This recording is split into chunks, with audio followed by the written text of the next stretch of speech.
Hola a todos, buenos días a los que están al otro lado del charco, buenas tardes a los que están en Europa. Eh, Mientras llega la gente, voy saludando, hay muchas caras conocidas, muchos exalumnos del máster a los que tengo la fortuna de conocer y tienen ustedes también la fortuna de conocerme a mí, ¿no? Hay que decirlo así. Eh, y muchas caras nuevas también. Alumnos de doctorado también, exalumnos del doctorado de Argentina, de Buenos Aires, de la UBA, y también nuevos miembros de esta comunidad.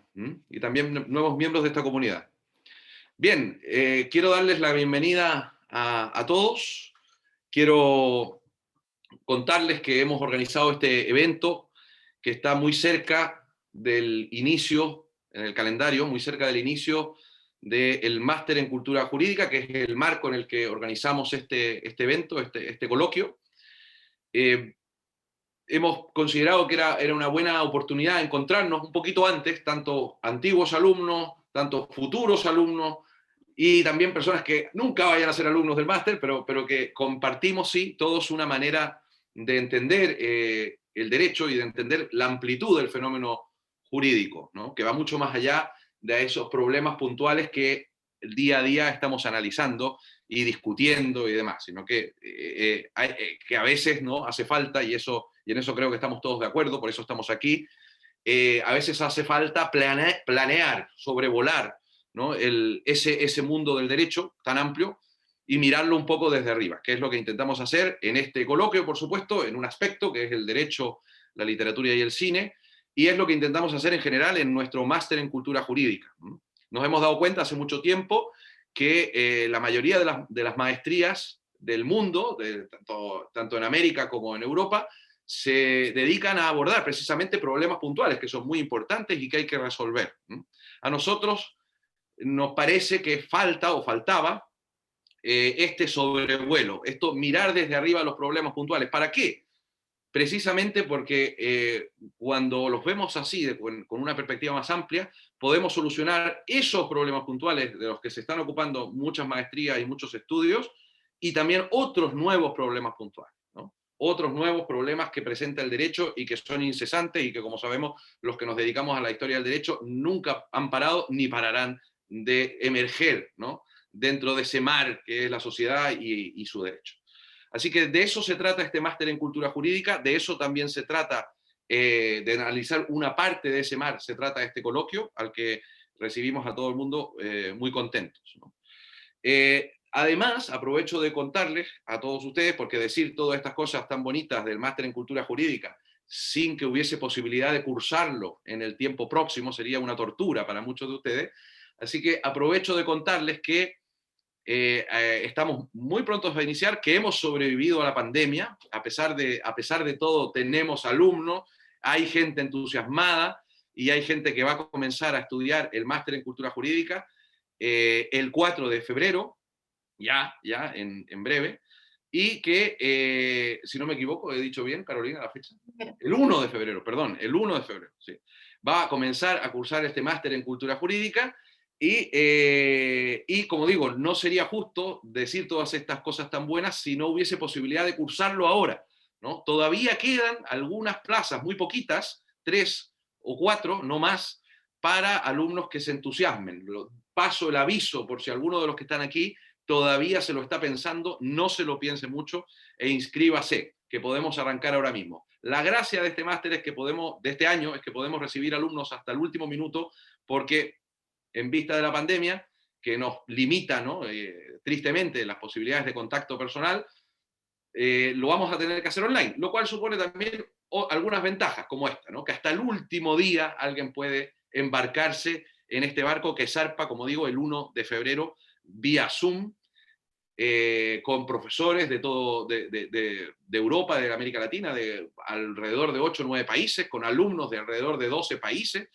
En fin, que es una cosa muy interesante de explorar y de abordar, ¿no?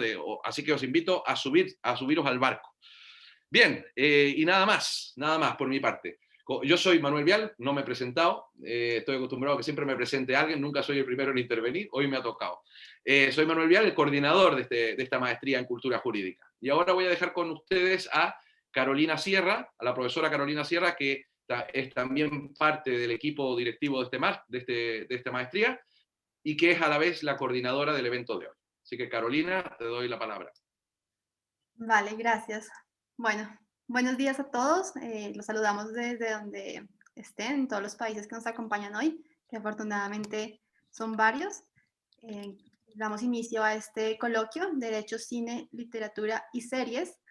Voy a explicar un poco las reglas iniciales para que todos estemos de acuerdo y así podemos iniciar en estas 2 horas que tenemos programadas para hoy. La idea es que cada uno de los expositores invitados tiene aproximadamente 15 minutos.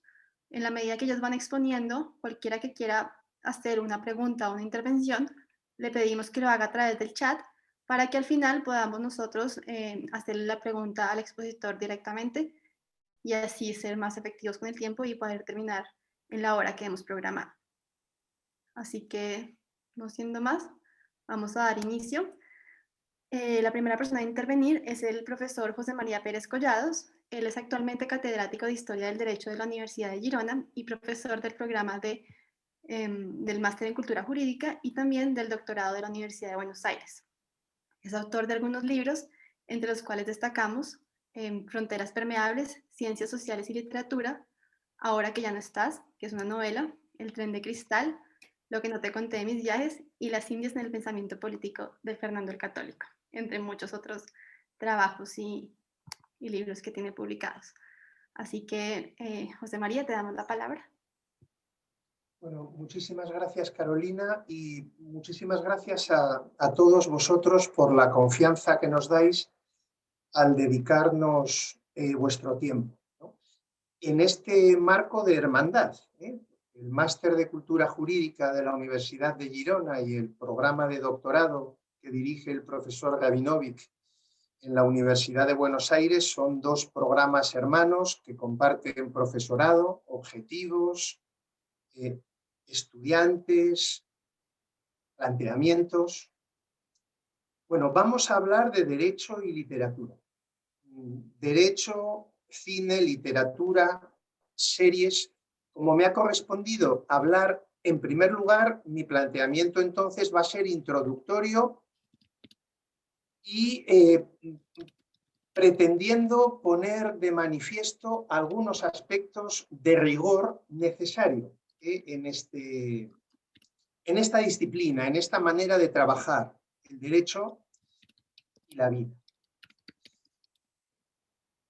Para nosotros no es extraño este contexto, el derecho, el cine y la literatura. Hace ya unos cuantos años el profesor Gavinovic funda lo que ya es un acontecimiento, que es el FIC, ficción y derecho. Una de las reuniones que yo creo que ya es, yo diría desde mi punto de vista, hasta mítica, lo que es este proyecto de trabajar el derecho en el contexto de la ficción. Este es el marco de presentación, ¿no? de mi pequeña intervención. Me ha gustado que Carolina, que es además de profesora y miembro del grupo de investigación en Girona y del equipo del Máster de Cultura Jurídica, es una buena amiga. Me ha gustado que cuando ha hecho referencia a mis libritos, pues haya mencionado novelas, un libro de poesía, porque normalmente esto no se hace.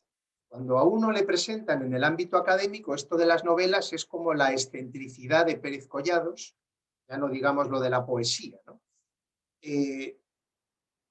¿Por qué?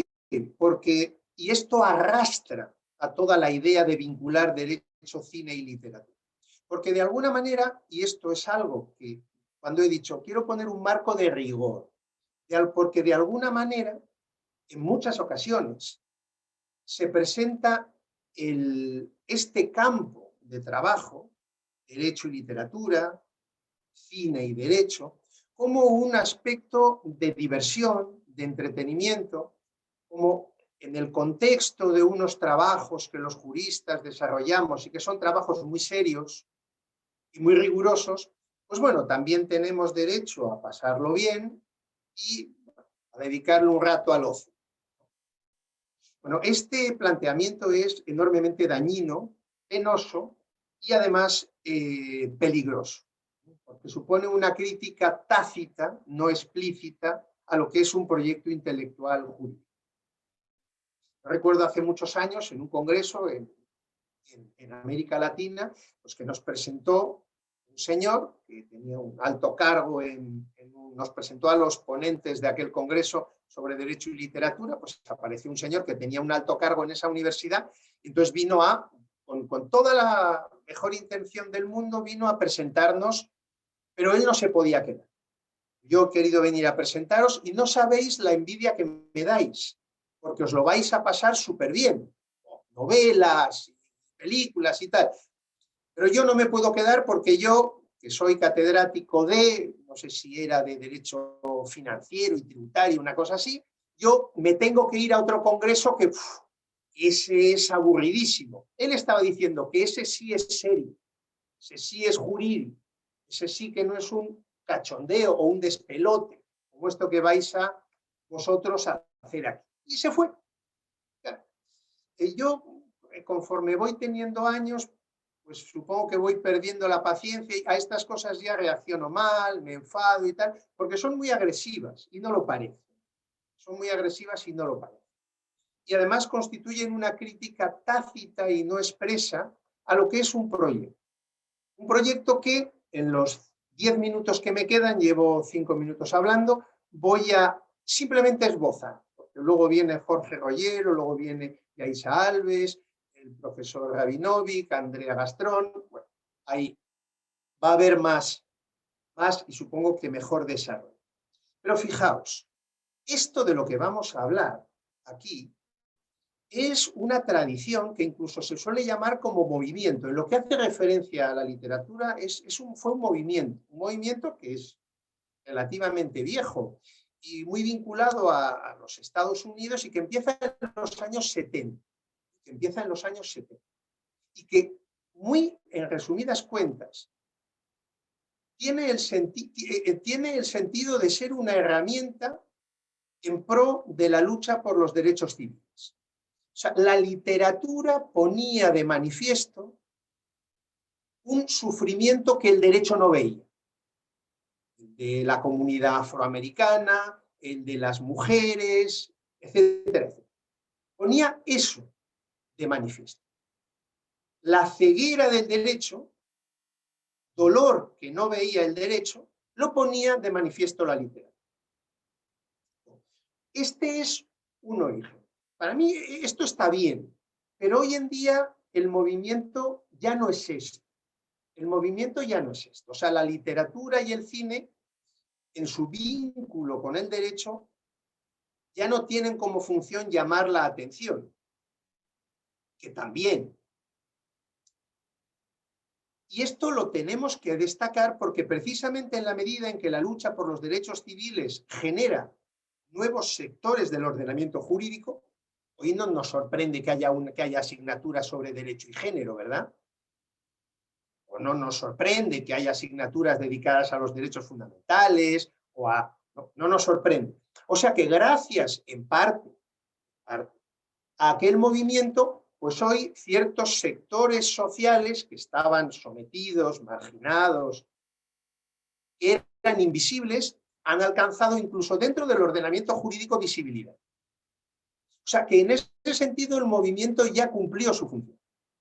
Es precisamente por eso por lo que el movimiento Derecho y Literatura en Estados Unidos ahora está muy débil, muy poco productivo. Además es el único país, Estados Unidos, donde en el 70 facultades de Derecho existe una asignatura dedicada a esto, que no es lo que nos pasa en Europa ni en Latinoamérica. Esto es como más debido a las ganas de un profesor, en este caso, pues, por ejemplo, el profesor Ricardo Rabinovic, pues monta todo un programa. Pero no porque la Universidad de Buenos Aires le diga a él, oye, tendrías que hacer eso. Es al revés, es él el que le dice a la Universidad de Buenos Aires, vamos a meternos en esto. En Estados Unidos ahora la situación es todo lo contrario. Son las instituciones las que animan una investigación que yo creo que está más mortecida. Y en el otro lado del Atlántico, en Europa, también en Latinoamérica, al sur, se hacen cosas con otra perspectiva. ¿Cuál es la perspectiva? Que yo creo que debe ser la trabajada ahora y que sirve tanto para el ámbito cinematográfico como para el estrictamente literario. Yo creo que los profesores de derecho que quieran dedicarse a esto tienen que saber teoría literaria, tienen que estudiar literatura, tienen que saber qué es una novela, tienen que saber lo que es la narratividad, tienen que estudiar escritura creativa. ¿Por qué? Porque yo creo que hoy en día, más que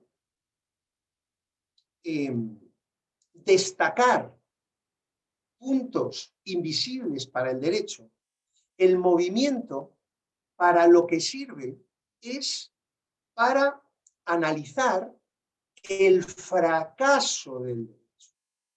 O sea, el sufrimiento que generan las normas jurídicas, pero también las normas sociales, la moral, la religión.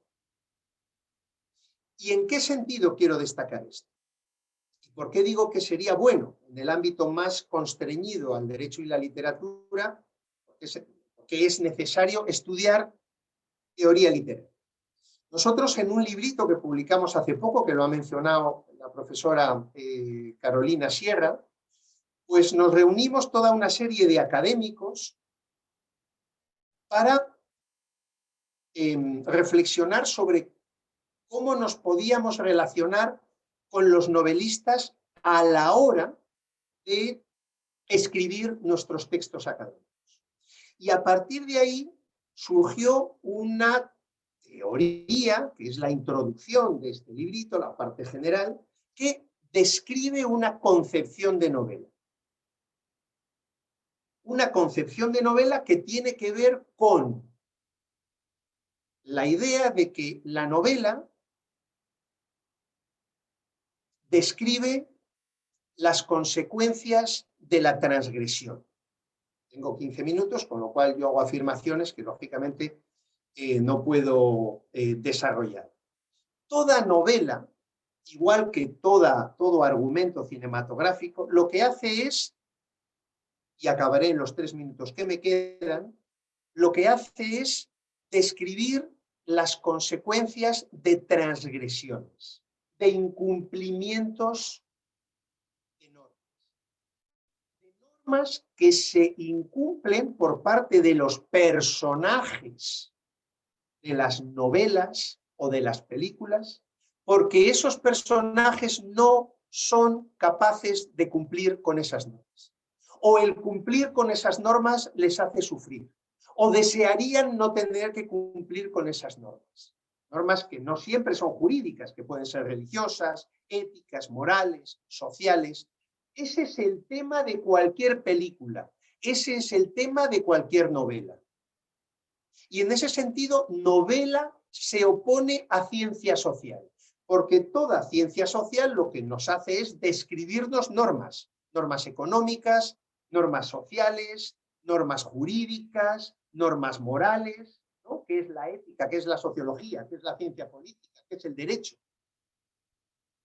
Con lo cual nos damos cuenta de que hay una contraposición de sentido entre novela y ciencia social. Entonces, ¿qué nos trae la novela? La novela nos trae la noticia del dolor, la noticia del sufrimiento.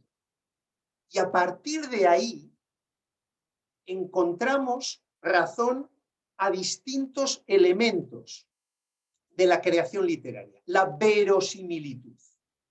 ¿Qué significa la verosimilitud? Traer en el grado específico y auténtico del dolor que generaría el incumplimiento. Y dar noticia del dolor que genera el cumplimiento.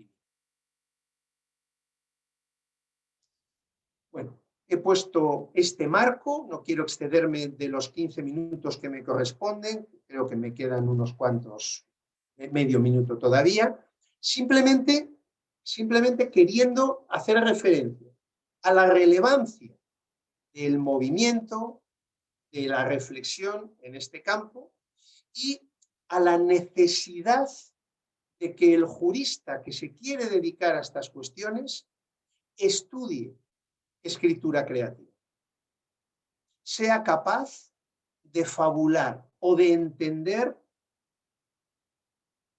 la riqueza que está detrás de toda posible ficción. Recordad, la ficción, la buena ficción, nombra verdades. La realidad y la verdad son cosas distintas. Y a nosotros nos interesa la verdad. Toda novela dice la verdad. Por eso es una novela. Por eso los libros de caballerías no eran novelas. Por eso la novela nace en el siglo XIX.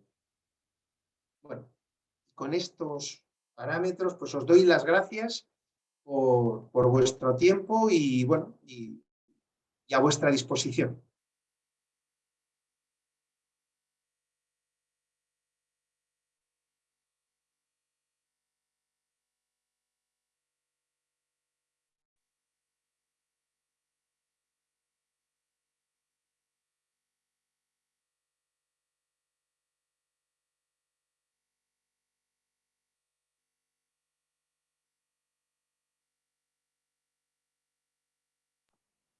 Gracias. Bueno, gracias José María. Seguramente vendrán muchas preguntas de esta interesante exposición que acaba de hacer, que es una introducción a un tema muy apasionante. Antes de presentar a la siguiente persona, a la siguiente ponente, quiero hacer un especial saludo a todos los integrantes del Ministerio Público Fiscal de Buenos Aires que hoy nos acompañan y con quienes estamos próximos a firmar un convenio de colaboración. Entonces, ahora sí le damos la palabra a Andrea Gastrón. Andrea es actualmente abogada y procuradora por la Facultad de Derecho de Ciencias Sociales de la Universidad de Buenos Aires. Es profesora del programa de doctorado de la Universidad de Buenos Aires y profesora también del máster en Cultura Jurídica. Dentro de sus libros y publicaciones encontramos Derecho, Experiencias, Conceptos y Ejemplos, también Interseccionalidades o Encrucijadas, Cruces de Género y Estrato Social en Relaciones Cama Adentro, Rock Nacional y Derecho entre la Dictadura y la Democracia, algunas reflexiones sociojurídicas sobre el cuerpo y la justicia, y una aproximación a las heroínas y antiheroínas de los cuentos de hadas desde la sociología jurídica. Son algunas de sus publicaciones en el ámbito que hoy nos convoca. Entonces, Andrea, tienes la palabra. Bueno, muchísimas gracias, Carolina. La verdad es que es una alegría muy grande para mí participar de esta mesa, una mesa cuadrada en realidad, no es una mesa redonda, pero realmente es, digamos, muy grato para mí dialogar, ¿no?, junto con José María, bueno, con Ricardo, con Manuel, con Jorge, con Yaisa, con Carolina y con todos los participantes y las participantes. Una de las cosas que me gustó, digamos, de la charla de José María, es muy difícil hablar después de José María, quiero decir esto, porque siempre te deja reflexionando y pensando mucho, es que él suele hacer explícito su perspectiva y desde dónde él habla, ¿no? Y a mí me parece interesante dejar claro que yo voy a hablar aquí como socióloga en este caso, ¿no? Porque esto nos pasa mucho a los sociólogos jurídicos siempre estamos, ¿no?, en esa zona fronteriza entre la sociología y el derecho.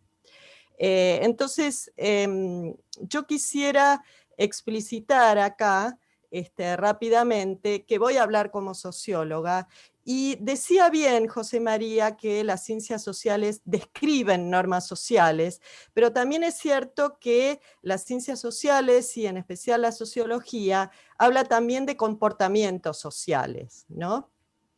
Y ahí, en la relación con el arte, con la televisión, con el cine, con la literatura, es verdad que, como dice Diego Sender, que es un colega de la UBA, ¿no?, el arte viene a romper esos límites que el derecho pretende imponer, ¿no? Y ahí hay una tensión muy fuerte entre el arte y el derecho. Y esto él lo decía en relación especialmente con el rock, ¿no? Uno lo puede ver más específicamente con algunas de las manifestaciones artísticas, pero también ocurre con otras manifestaciones, claramente con la literatura, con el cine, con las series de televisión, etcétera, ¿no? Esto de lo que hablaba José María como el fracaso del derecho, ¿no?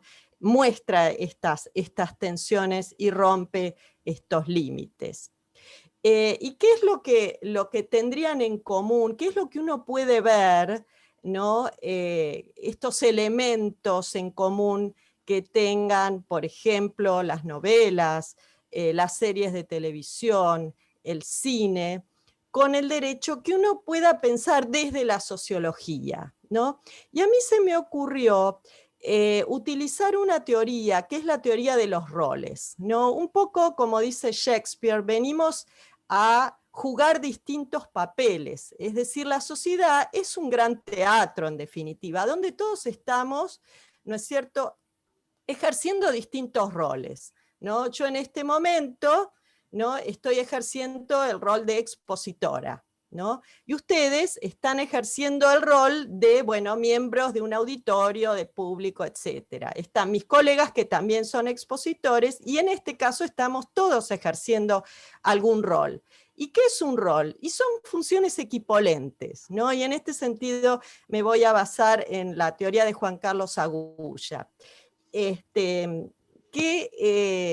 de algún modo viene a tomar una idea que surge de las matemáticas y de la teoría de los conjuntos acerca de la equipolencia, ¿no? La equipolencia no es una relación de igualdad, ¿no es cierto?, sino lo que hay es, bueno, yo ejerzo, por ejemplo, el rol de profesora cuando lo ejerzo, porque hay otro que ejerce el rol equipolente, que sería el rol de estudiante, ¿no es cierto? O puedo ejercer el rol de madre porque hay otro que ejerce el rol de hijo o de hija, y así sucesivamente. Es decir, estos roles son equipolentes, son funciones equipolentes, y además se definen socialmente. ¿Qué quiere decir esto? Quiere decir que hay una definición social de cómo se va a ejercer el rol de expositora de un evento, de profesora, de madre, de amiga, y es la sociedad la que le pone un contenido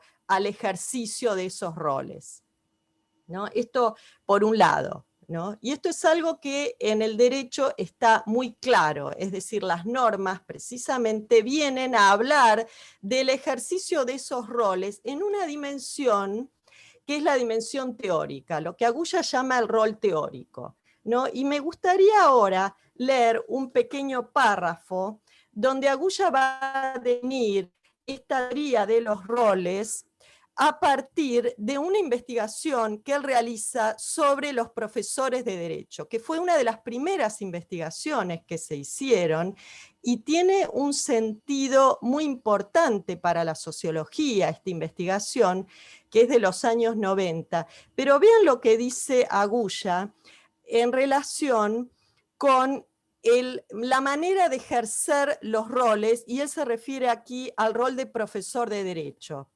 Él dice, para analizar, describir, comprender el rol de profesor de derecho y explicar su dependencia de la forma como se ejerce la profesión de abogado, debemos observar empíricamente desde 3 perspectivas.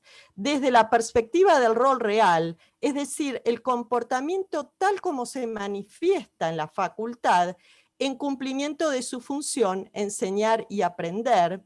Desde la perspectiva del rol teórico, es decir, del comportamiento esperado por la reglamentación de la facultad y conforme al estatus que le asignan la institución universitaria y la sociedad nacional, y desde la perspectiva del rol real, es decir, del comportamiento que le exigiría un nuevo modelo de organización de la Facultad de Derecho que tienda a satisfacer las exigencias de la expansión de la cultura tecnológica y el desarrollo de la sociedad tecnocrática, tal como se da en las universidades de las sociedades más desarrolladas de Occidente. Es decir, mientras el derecho habla, ¿no?, del rol teórico, aquel que le exigiría una determinada reglamentación, la sociología nos muestra el rol real, es decir, tal como se ejerce en la realidad, y el arte nos viene a mostrar ese rol ideal, que a veces es utópico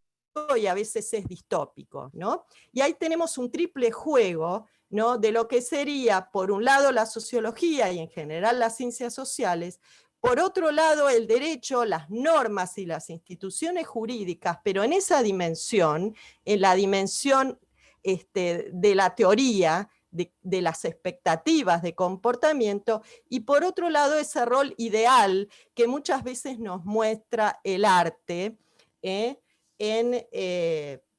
sus diferentes manifestaciones, como decíamos hace un ratito.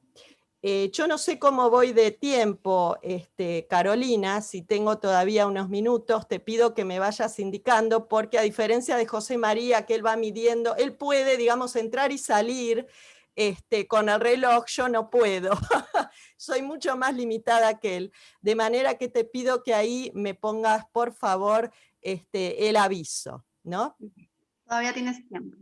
Tengo tiempo, perfecto. Entonces, a mí me gustaría, si tengo unos minutos, mostrarles a partir de algunas imágenes cómo estos roles, ¿no es cierto?, que aparecen en la sociedad, se muestran también en el arte. Lo que pasa es que yo en mis investigaciones actuales no estoy trabajando ahora.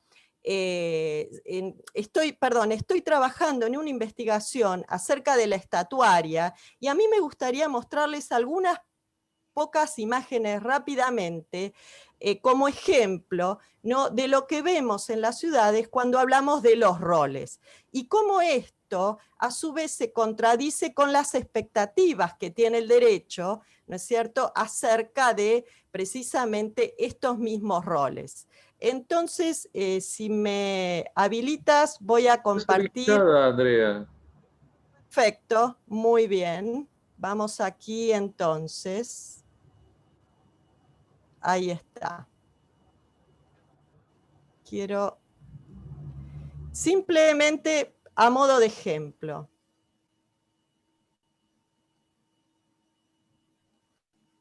Bueno.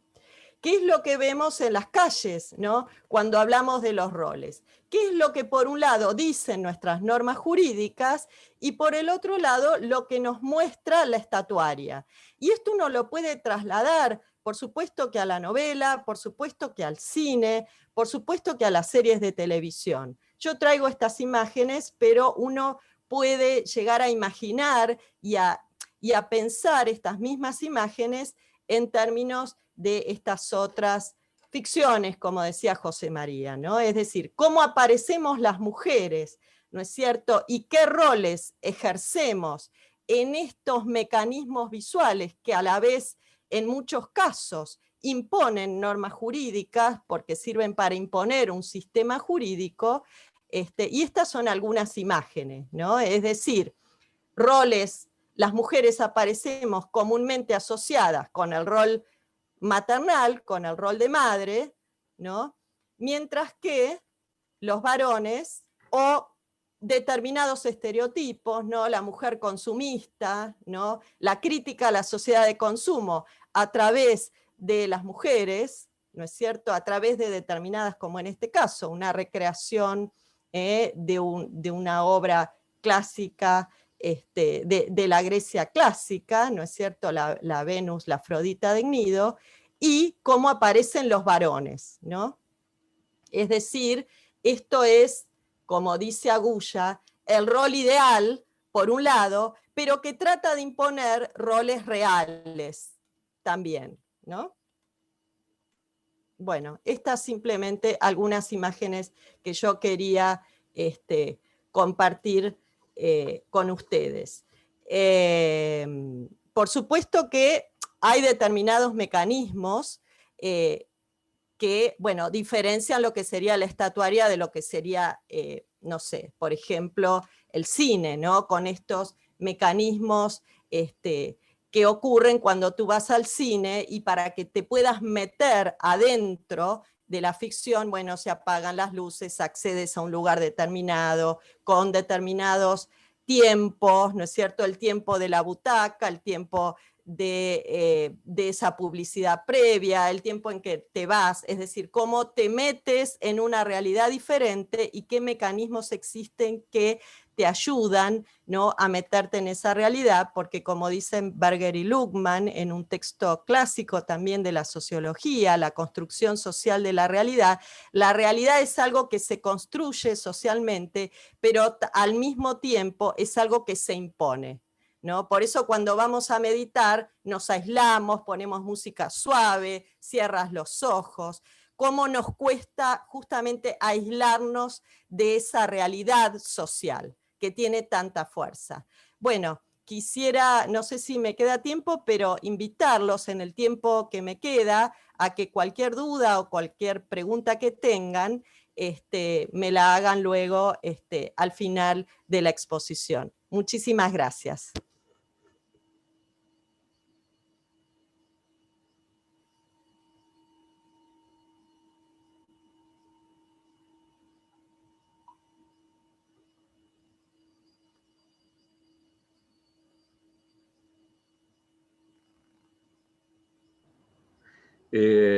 Estamos resolviendo un problemita técnico con Carolina.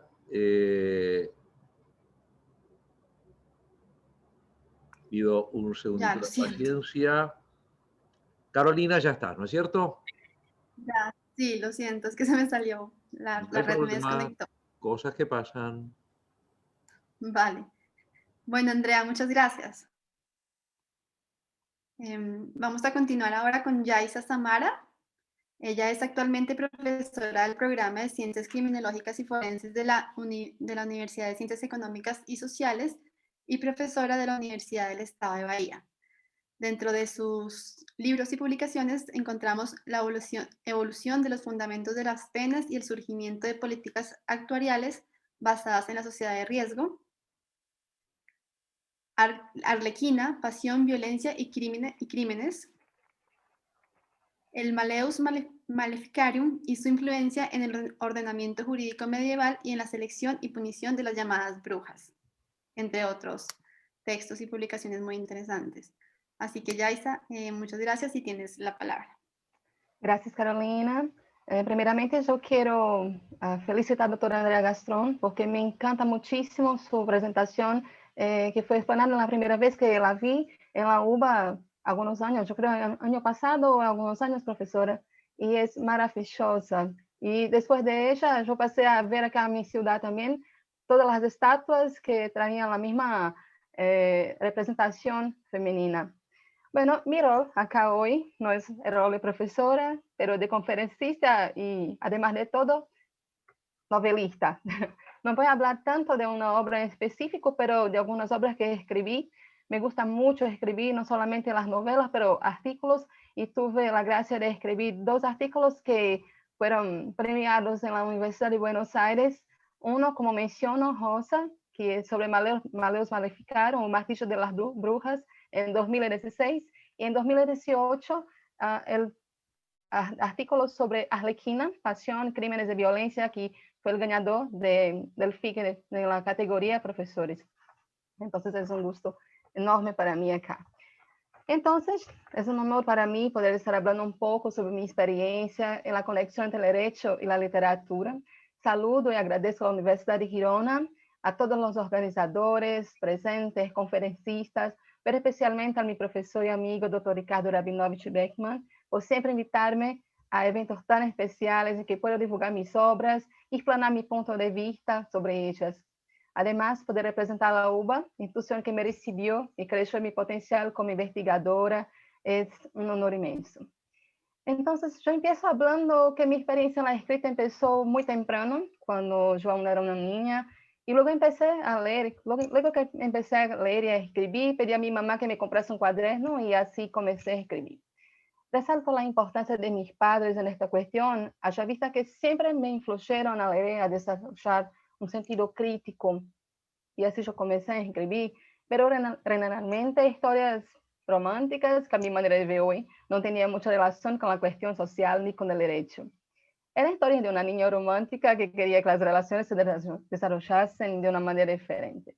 Pero cuando yo ingresé en la Facultad de Derecho, efectivamente pasé a ver las cosas con un sentido más crítico y mis historias, mismo de forma subliminal, empezaron a tener un sentido más social, revelando desigualdades, violaciones de derechos, principalmente de las mujeres, y también violencias. Pero en esa época yo solamente escribía cuentos, aún no tenía el sentido de escribir una novela, solo cuentos, pequeñas historias, sin haber una mayor discusión de estos temas que mencioné, hasta porque el tamaño del esto. Entonces eran historias escritas para mí, porque a mí me gustaba mucho leer, pero las historias que andaba leyendo no me calía muy bien, no me gustaba mucho. Entonces, con un senso crítico que ya tenía en esta época, yo quería escribir algo que efectivamente me gustase leer. Bueno, y la cuestión es que para mí escribir en esta época de facultad era solamente un divertimiento, un pasatiempo. Yo no explanaba para las otras personas que yo escribía. Entonces fue una sorpresa para mucha gente cuando yo dice, yo voy a publicar un libro. Entonces todos, ¿cómo así va a publicar un libro? No sabíamos qué escribía, ¿cómo así? Hasta mis padres, nadie sabía que yo escribía.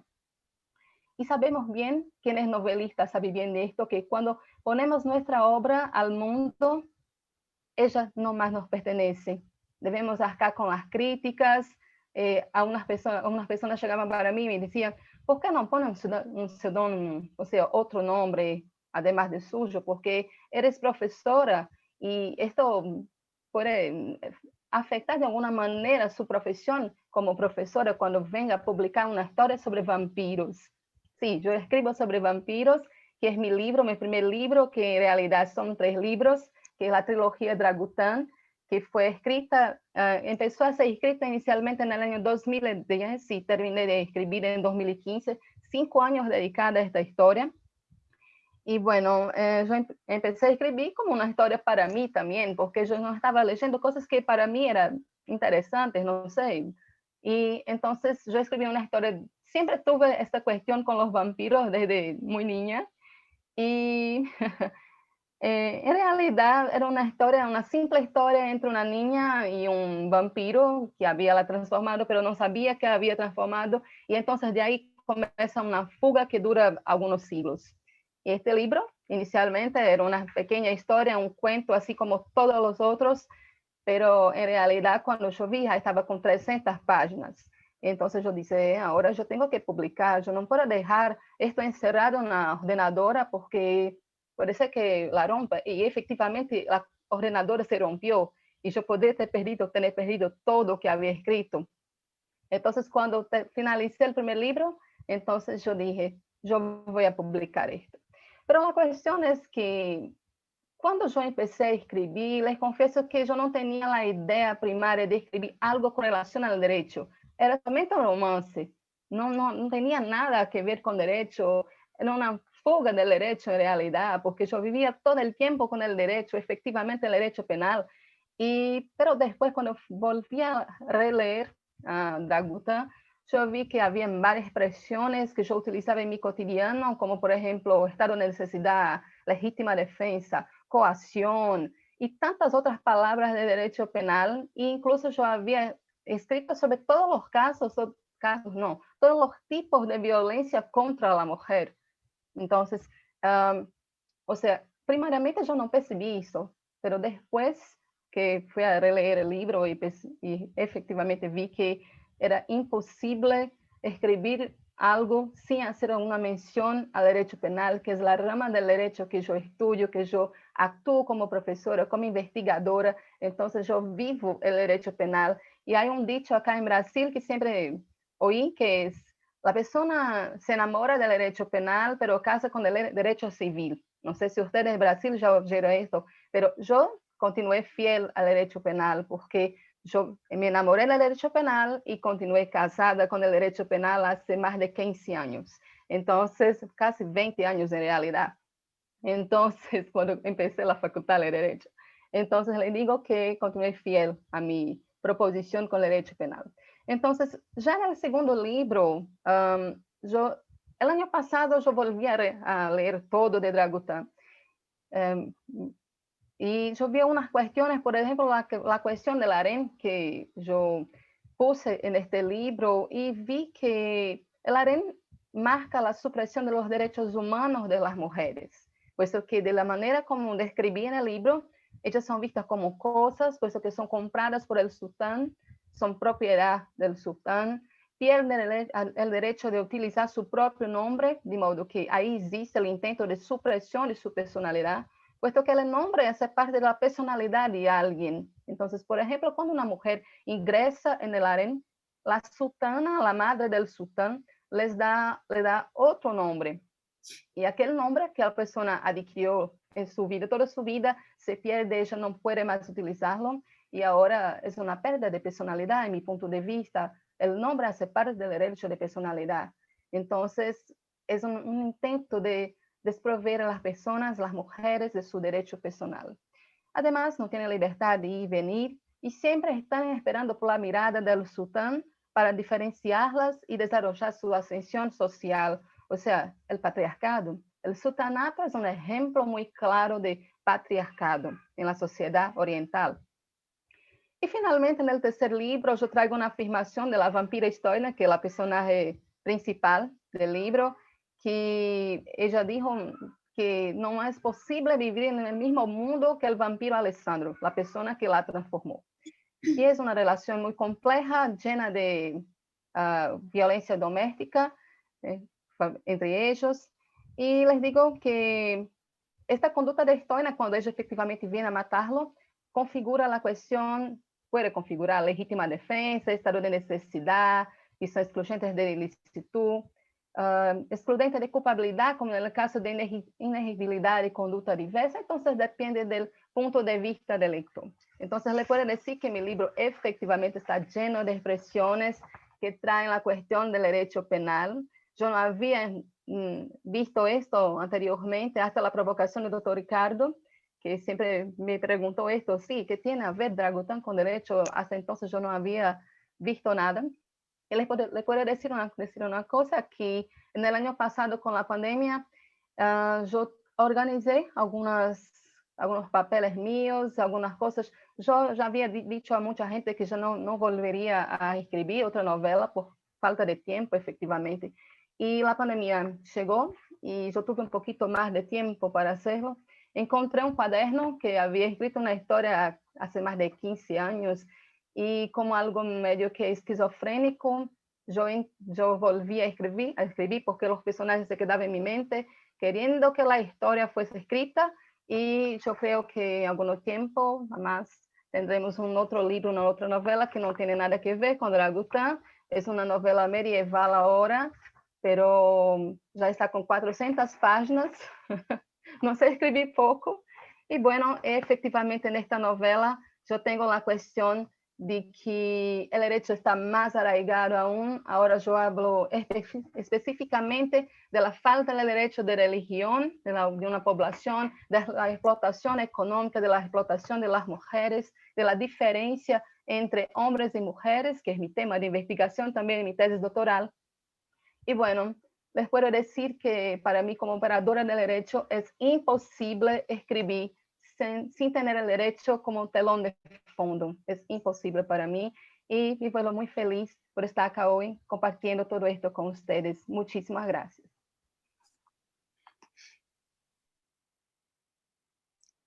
Muchas gracias, Yaisa. Bueno, ahora le damos la palabra a Jorge Rollero. Él es abogado y licenciado en Filosofía por la Universidad de Buenos Aires, doctor en Filosofía por la Universidad de Buenos Aires y por la Universidad de París. Actualmente es integrante del grupo de investigación Intertextos entre el Derecho y la Literatura. Profesor de Teoría General y Filosofía de la Universidad de Buenos Aires, profesor de Metafísica en la Facultad de Filosofía y Letras de la Universidad de Buenos Aires. Es autor, entre otras publicaciones, de La noción de fenómeno en la fenomenología de Jean-Luc Marion, Derecho y Literatura, Textos y Contextos, El reverso del derecho, Desmontajes de discursos jurídicos, Hay derecho y literatura en Argentina, Comunidades, textualidad, otredad y derecho. Bienvenido, profesor Roger, y tienes la palabra. Bueno, muchísimas gracias, Carolina. Gracias a Ricardo y a la Universidad de Girona por la invitación. Para mí es realmente un gusto poder compartir esta mesa con José María, con Andrea, con Yaisa, con Ricardo, con Manuel y con Carolina. Y lo que voy a intentar hoy es abordar un tema que, bueno, que está, digamos, en debate en la actualidad, en el mundo particularmente de la teoría literaria, pero que también tiene su impacto muy fuerte en el mundo de la filosofía, y es lo que podríamos llamar una suerte de regreso del paradigma del realismo, ¿no? En teoría literaria hay un debate que queda, digamos, instalado quizás, revitalizado últimamente, ¿no? Con la publicación de un libro de Françoise Laboca, Hecho y ficción por una frontera o para una frontera, en el que ella, digamos, debate en particular el estatuto de la ficción, ¿no? Esto incluso, digamos, este debate se cristalizó en una suerte de representación, performance y coloquio al mismo tiempo, que tuvo lugar bajo la forma de un juicio ficticio, Le Procès de la Ficción, en el 2017, en la Salle du Conseil de París, en el que intervinieron, por un lado, por el lado de la acusación, François Laboca, Alison James y Alexander Geffen, y por la defensa, Laurent de Sutter, Dorian Astor y Fabien Danesi. Es decir, representantes de lo que ahora voy a presentar este concepto, pero de lo que se puede llamar el panficcionalismo, y representantes de la necesidad de introducir una distinción. No todo es ficción, ¿no? Hay que volver a distinguir entre los hechos y la ficción, o lo factual y lo ficcional.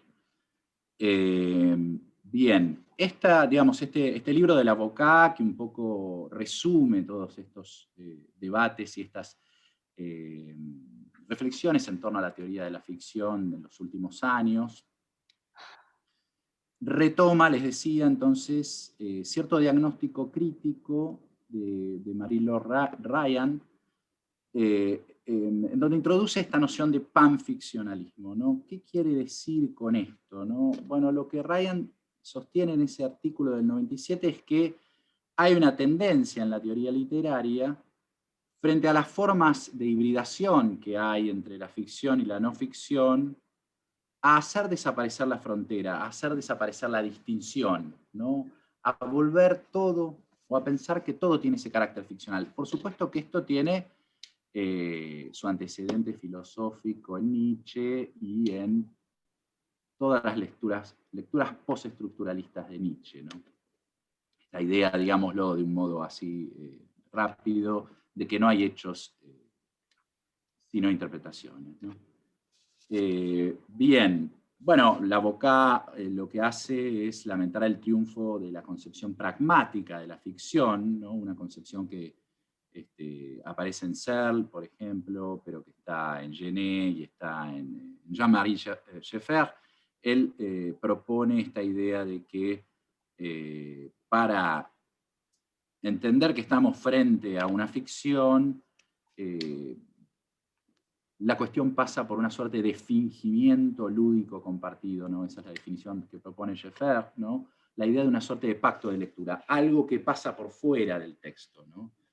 Y bueno, Laboca dice que lamenta que haya triunfado este camino porque había otras afirmaciones posibles, ¿no? La de, por ejemplo, la de Kate Hamburger, que ella la cita en su libro, que propone criterios internos, ¿no? Criterios que pueden identificarse a nivel sintáctico, en el nivel sintáctico del discurso, ¿no?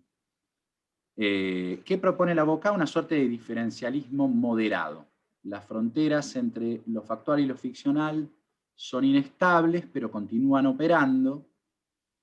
Y siempre existen, digamos, en toda ficción, una hibridación básica que tiene que ver con la presencia de elementos referenciales, ¿no? Que pueden incluso ser potenciales elementos de conflicto, de polémicas, incluso de sanciones jurídicas, ¿no? En el capítulo 3 de su libro, Laboca cuenta, el capítulo se titula Las fronteras de la ley, ¿no?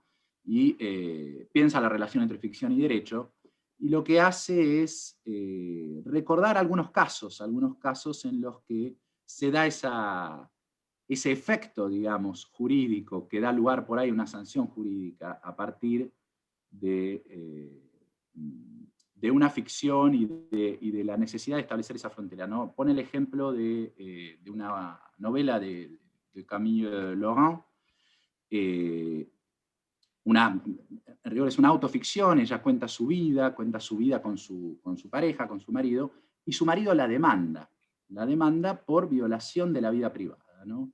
La demanda por contar intimidades, ¿no? Se siente afectado y presenta una demanda judicial, ¿no? Esto un poco, digamos, acá si tenemos que encontrar un autor que paradigmáticamente representa el panficcionalismo, quizás sea Derrida, ¿no? Y hay una idea interesante en Derrida, que es la idea de que la literatura es ese espacio en el que la democracia asegura el derecho a decirlo todo, ¿no?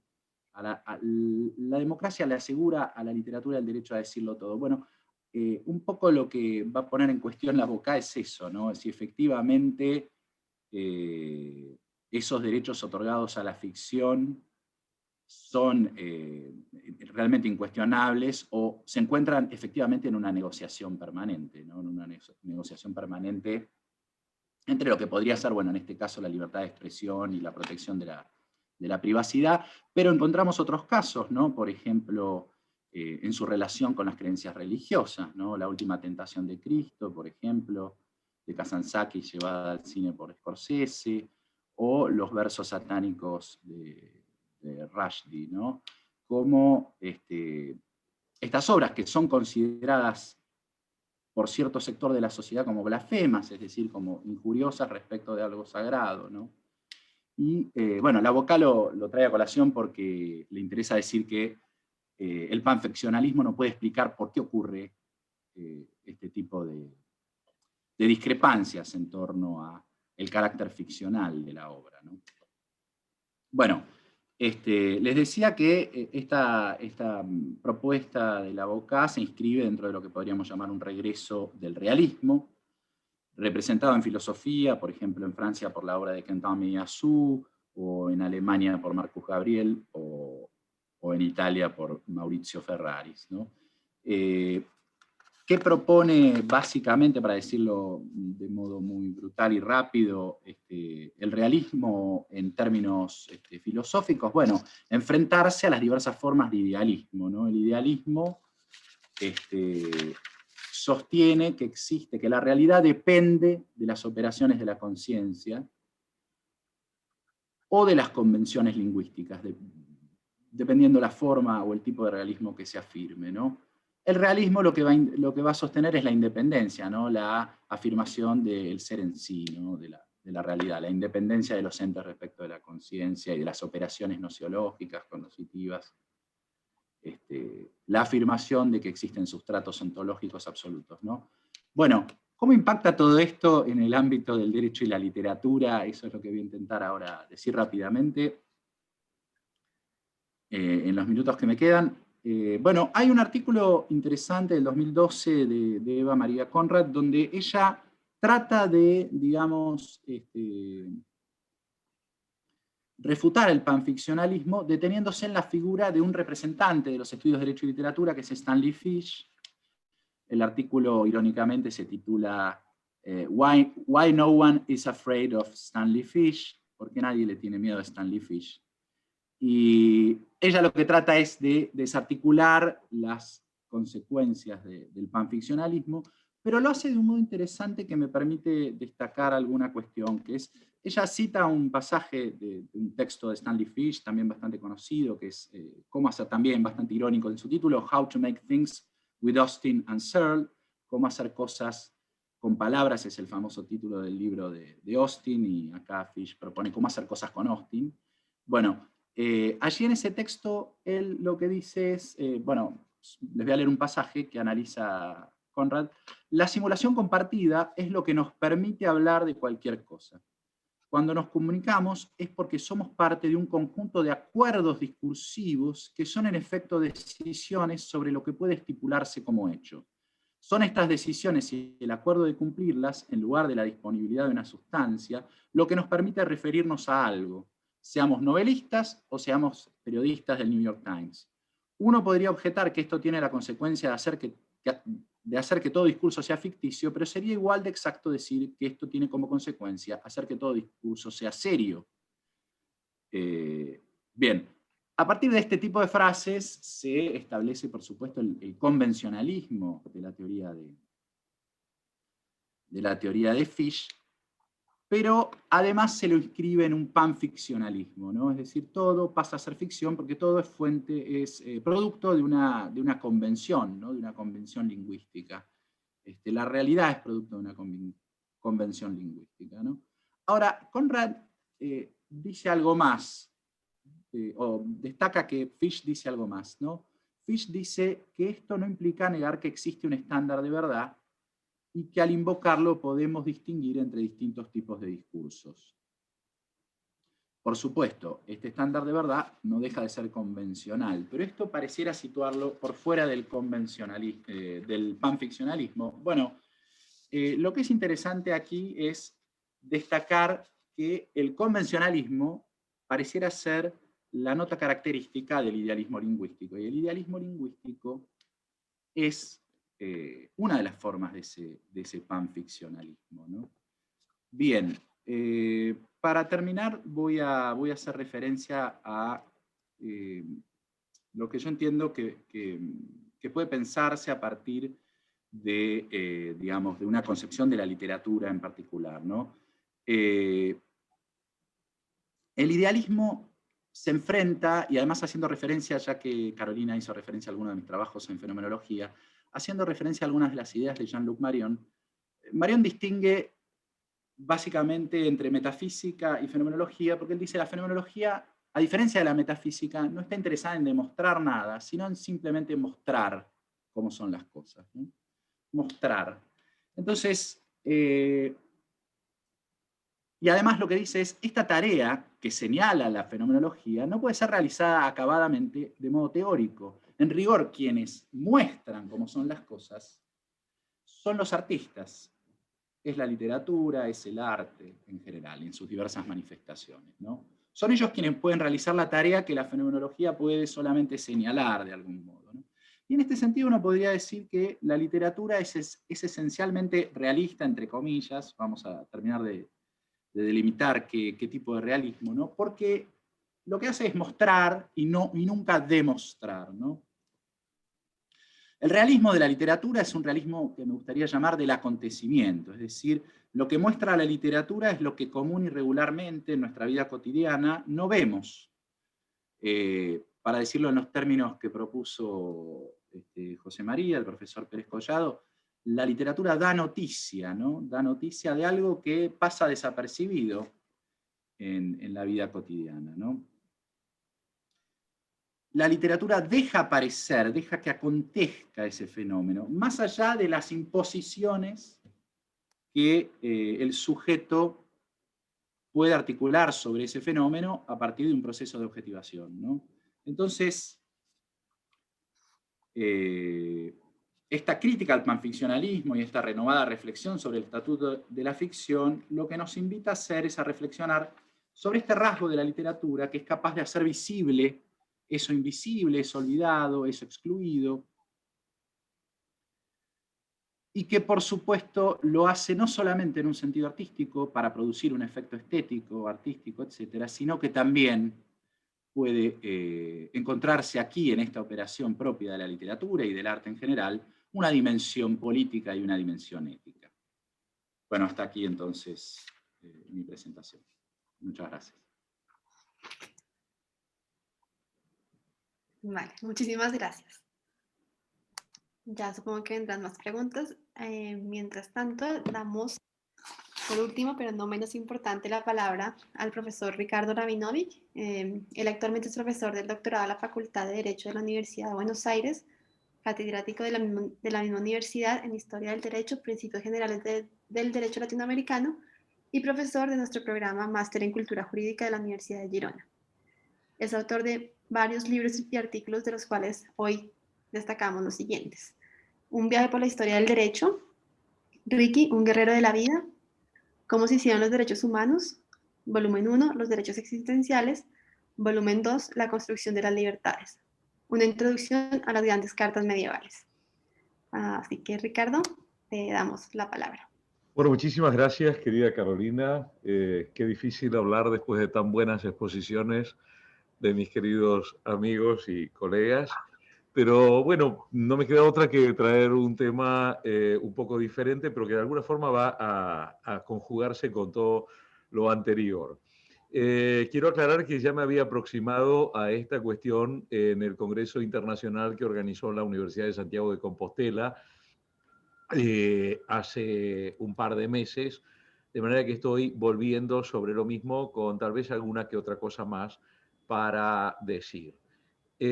Cuando hace un tiempo propuse esto en la querida Universidad de Chile, me hicieron esta broma. Me dijeron, aquí hay muchos profesores que pasan cine porno. Digo, ¿cómo? ¿Cómo pasan cine porno? Sí, por no dar clase, ¿no? Y me pareció buenísimo. La cuestión es que algunas personas se horrorizan, dicen, pero ¿cómo vamos a hablar de cine porno? ¿Cómo vamos a hablar de pornografía en una sacrosanta facultad de Derecho? Esto es una blasfemia, esto es una ignominia, anatema y demás. Y la verdad es que los profesores de Derecho también consumimos pornografía y vemos pornografía y de vez en cuando incluso hasta recomendaciones de películas, y tengo que reconocer que a un par de colegas los tuve que sacar del WhatsApp porque estaba cansado de que me mandaran imágenes pornográficas distribuidas. Entonces, esto tiene que ver con lo que decía José María, con lo que decía Andrea, con lo que decía Yaisa, con lo que decía Jorge. El cine en gran medida, y la literatura también, porque el Law and Literature es un hijo que tiene el Cinema and Law and Cinema, mostrar un poco las terribles hipocresías, las terribles falacias, mentiras del mundo en que vivimos en las facultades de Derecho y en la vida académica. Vamos a decir, también para satisfacción del gran cultor de la antigüedad clásica, que es el querido profesor Manuel Vialdumas, que la pornografía, o por lo menos el arte erótico explícito, está en las culturas desde épocas inmemoriales y por lo menos en nuestra línea cultural desde mucho tiempo. Esta es una de las muchas imágenes que están en el lupanar de Pompey y, por cierto, no es ni la única ni la más fuerte. Hay muchas que son bastante peorcitas. La que es considerada o mejorcitas, no sé, la que es considerada la primera obra literaria que tenemos de la humanidad es la que solemos conocer como Epopeya de Gilgamesh o Historia de Gilgamesh o Canción de Gilgamesh, y contiene una hermosa parte que tuve el enorme placer de traducirla al castellano y publicarla, en que aparece una señora que se llama Shamhat y que es la que va a civilizar al terriblemente salvaje Enkidu, y la manera que Shamhat va a tener de civilizarlo a Enkidu es a través de sexo, sexo, sexo, más sexo y un poco más de sexo después, hasta que Enkidu, que era imparable, queda totalmente molido de tanto sexo que ha tenido. Y vamos a decir de paso que en acadio Shamhat significa puta, significa prostituta. Por eso en algún trabajo que presenté hace algunos años sobre la maravillosa figura de Shamhat, dije una mujer llamada puta, porque el propio nombre de ella es justamente este. Vamos a ver que los temas que van a dar base a las películas porno aparecen en la literatura clásica, aparecen, por ejemplo, por citar a Petronio el Satiricón, por supuesto que el Kama Sutra, ¿no? Vamos, ¿qué más? Pero a mí también me encanta, porque me encanta la literatura nórdica, y me encanta que uno de los leitmotivs del cine porno, que es el fishnet, o sea, la mujer vestida con redes, aparece en los cuentos Father de los hijos de Ragnar, están ahora hechos públicos con la serie Vikingos, donde Kraka, que en realidad es Aslaug, para los que siguen la serie, es desafiada por Ragnar, que tiene que venir a los barcos, pero tiene que venir desnuda, pero que no se la vea. Y entonces Kraka resuelve este tema pidiéndole a su padre adoptivo la red que usa para pescar. Ahí puse el texto al lado, Aurrithanet. Aurrithanet es la red que se usa para pescar truchas concretamente. Y entonces se cubre con la Aurrithanet y se presenta ante Ragnar, que está con todos sus guerreros y demás, se presenta vestida con una red. Este motivo, el motivo de la fishnet, es un motivo que sigue muy presente en el cine porno hasta el día de hoy. Desde que empieza el cine porno. Es impresionante lo temprano que en las películas mudas aparecen las temáticas pornográficas, y aparentemente con bastante éxito. Por supuesto, el momento de gloria es cuando el cine empieza a tecnologizarse, a tener mejor color, mejor calidad, años 60 y sobre todo en los años 70, cuando aparecen las grandes actrices.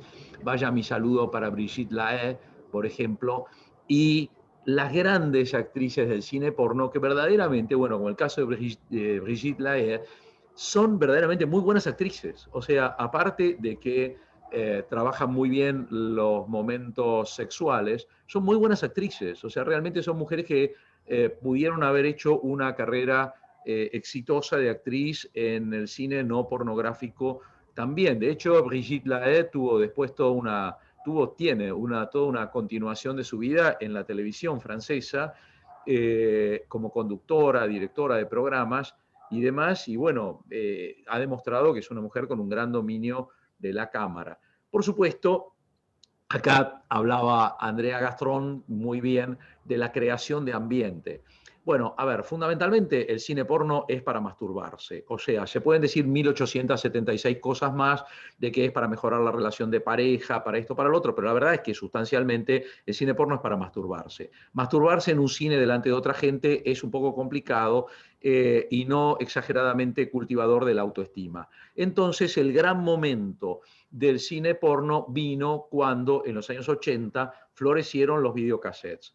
Por supuesto, para todos los que hemos visto películas porno antes de los videocassettes, sabemos que ver una película porno era todo un ritual que generalmente salía mal, porque había que conseguir un proyector, saber a alguien que supiera manejar los proyectores caseros, que normalmente se quemaba todo. Y aparte había que reunirse varios amigos, lo cual impedía obviamente la masturbación en el momento, había que tener muy buena memoria, y todo ese tipo de cosas, digamos, impidieron que realmente hubiera un uso individual del porno. Pero a partir de la aparición y la difusión del videocassette, el porno ocupó realmente el lugar que estaba llamado para ocupar desde su inicio, el porno de cine, que es la casa particular, el ambiente cerrado, individual. Y claro, por supuesto, el momento de gloria es el actual, porque es Internet. Si yo pongo porn, por ejemplo, sabemos todos que la red es fundamentalmente en inglés. Si yo pongo porn, por favor, fíjense cuántos resultados me aparecen. Me aparecen 2.200.000.000 de resultados. O sea, por favor, encuéntrenme otra palabra con la que puedan tener este número de respuestas, los desafío. Según diferentes estudios, alrededor de entre un 30 y un 40% de la red está dedicada a las películas pornográficas.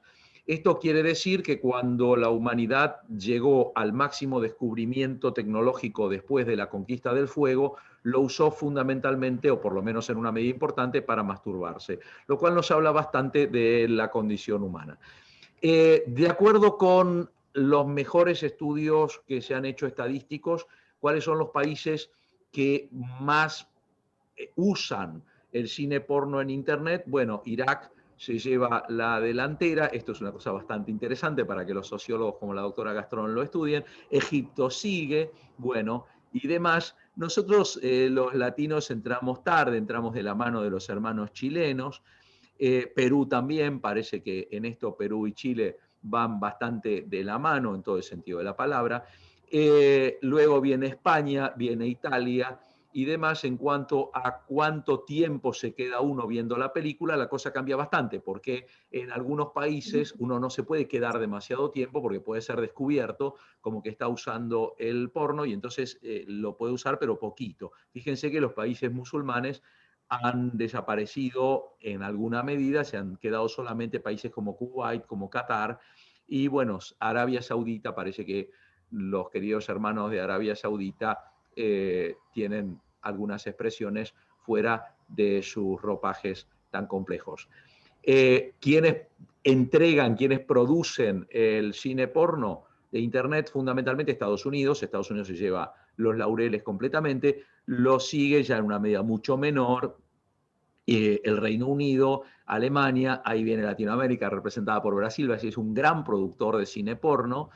Esto, por supuesto, explota la mitología de la mujer brasileña.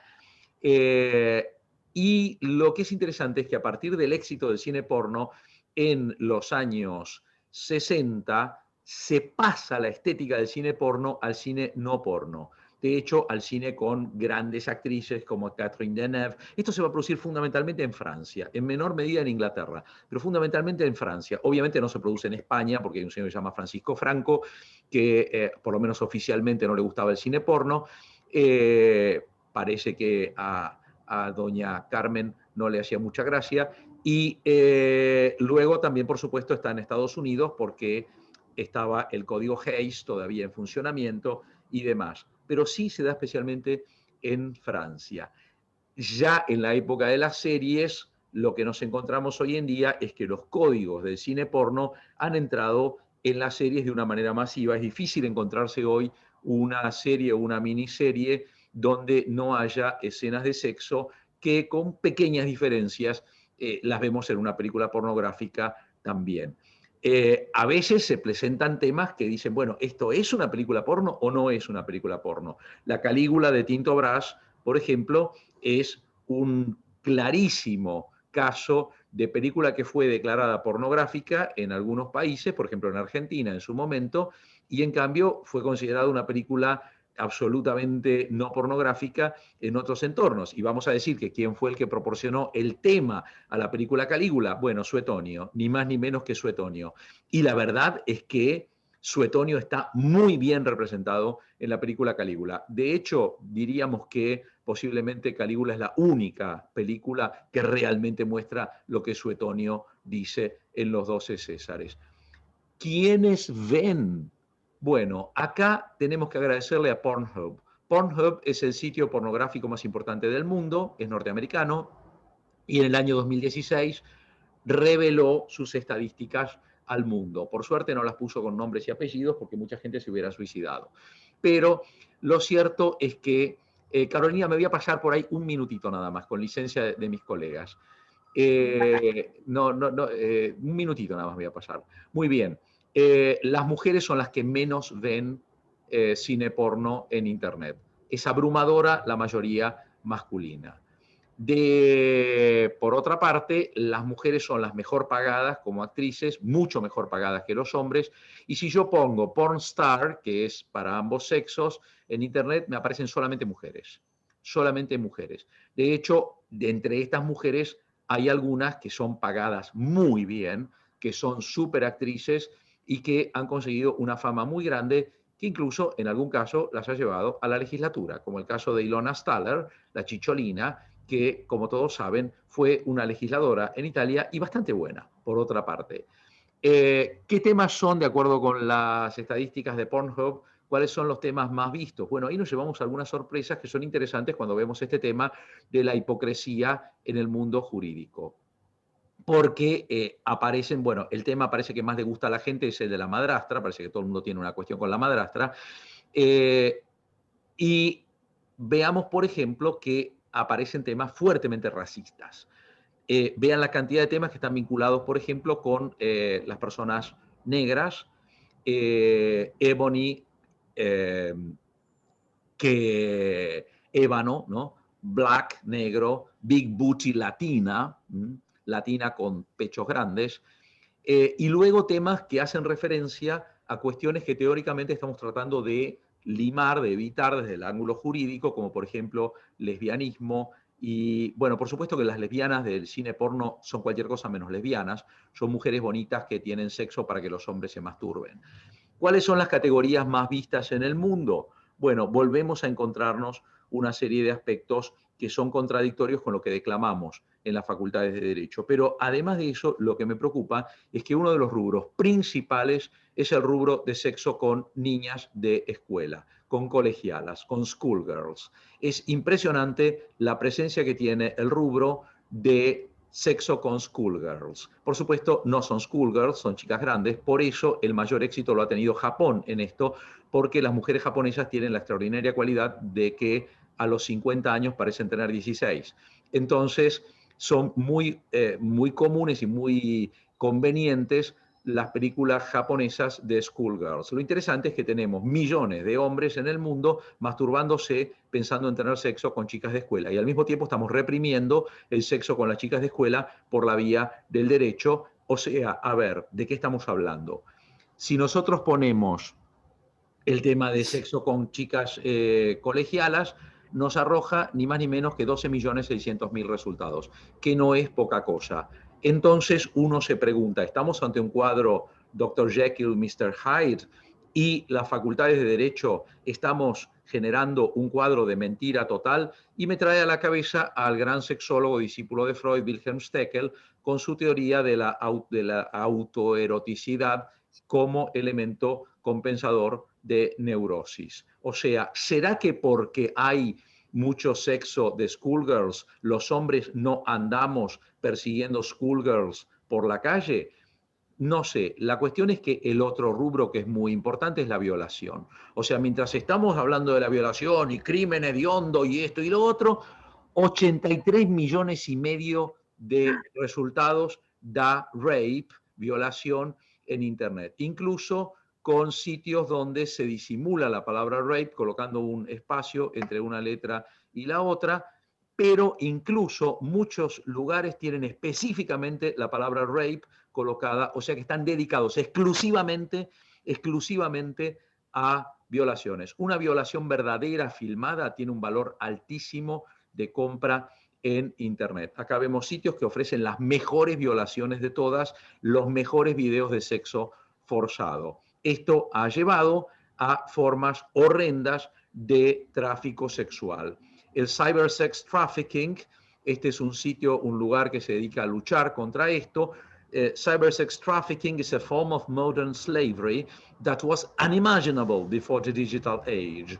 No era pensable siquiera antes de la era digital que hubiera sexo traficado por cybersex. Y el coronavirus ha llevado, les aclaro que la mayor parte de las víctimas del cybersex trafficking son menores de edad, nenes y nenas menores de edad que son obligados a veces por su propia familia a tener sexo filmado para ser colocado en Internet y ganar dinero con eso. Y el coronavirus y la pandemia de este año pasado y de este ha aumentado dramáticamente la presencia de esta figura horrenda penal. Para terminar, uy Dios, cómo me fui de tiempo, pido mil disculpas.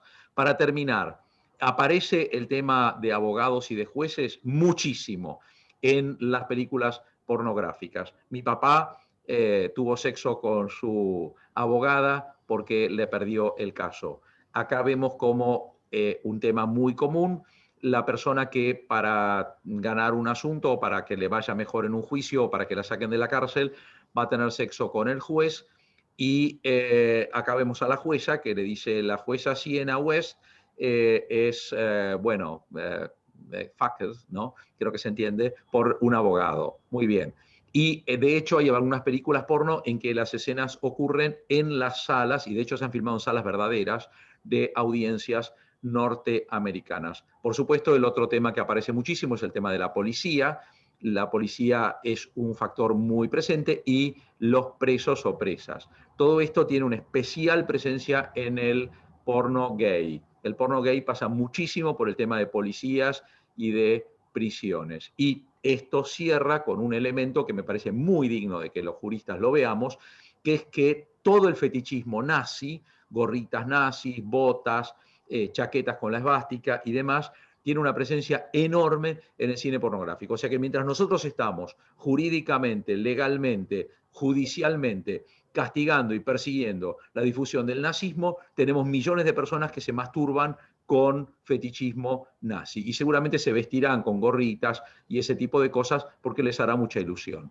O sea, creo que tenemos que estudiar al cine porno en las facultades. Muchísimas gracias.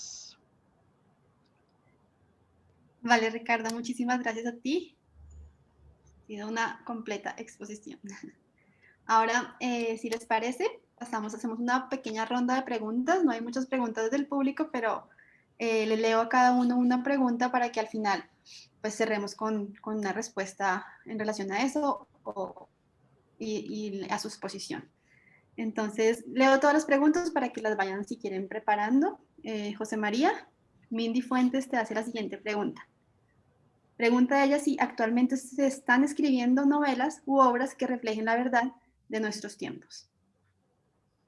Para Andrea, la pregunta sería si a partir del estudio que haya hecho de las estatuas, se logra ver alguna evolución del rol o de las expectativas sociales que hay sobre las mujeres.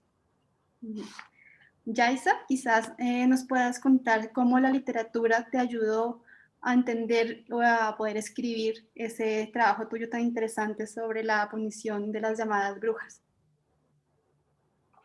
Para Jorge, la pregunta sería si la literatura aparece o puede aparecer como un contrapunto a lo que explicaste del panficcionalismo.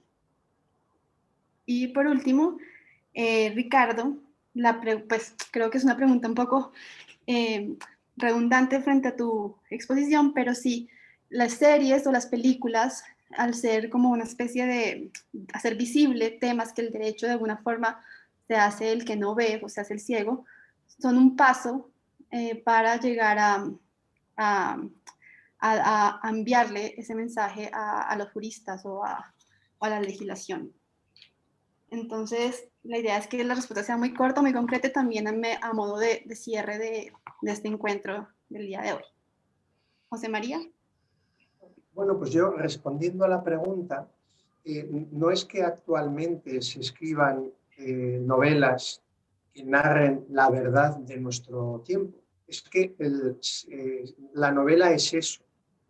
La novela, frente a otros formatos semejantes, aporta la verdad. Los personajes de las novelas no son perfectos, tienen miedo, fracasan, no logran sus objetivos, se traicionan a sí mismos, son cobardes. La novela nos trae la verdad. Precisamente por eso, ahí en relación con alguna cuestión que ha comentado Andrea, claro, la novela, el componente estético de la novela, en algún congreso hace 2 años tuvimos un debate sobre eso. Yo no lo considero un elemento esencial de la novela. O sea, el goce estético yo no lo considero un elemento esencial de la novela, a diferencia de lo que sí sería en el caso del cine, de la pintura, de la escultura. La novela la novela tiene más que ver con las ciencias sociales que con el arte y la estética. Y lo dejo ahí. Gracias. Seguimos con Andrea.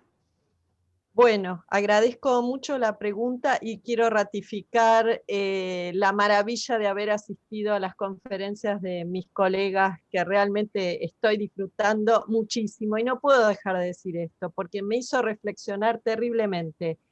En cuanto a la pregunta en sí, quiero decir que uno puede detectar, yo no hablaría de una evolución legislativa, no es algo... yo creo que las leyes no evolucionan, no habría algo así como una especie de evolución, no es una palabra, pero sí es cierto que hay cambios, hay ciertas tendencias, por lo menos en determinados modelos jurídicos, ¿no? Y esto sí uno lo puede ver, y no solamente en la estatuaria, y no solamente en relación con las cuestiones de género, ¿no? Yo puse este ejemplo como para mostrar lo que sucede a nivel de los roles, ¿no? De los varones y de los roles de las mujeres. Pero esto es algo que aparece, insisto, no solo en la estatuaria, sino en general en la estética de las ciudades. Es decir, lo ves, por ejemplo, en una estación de subte.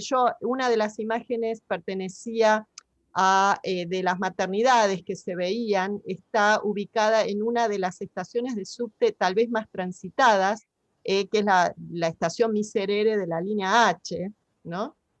Y otro de los ejemplos que pongo es la estación Carlos Jáuregui de la línea H de Buenos Aires, donde se ve toda una estética en esa estación particular que se van tematizando, ¿no es cierto? Y coherente con una normativa, por ejemplo, las leyes de identidad de género en Buenos Aires. Esto sí lo puedes ver, ¿eh? Así que bueno, creo que estaría por ese lado respondida la pregunta. Gracias.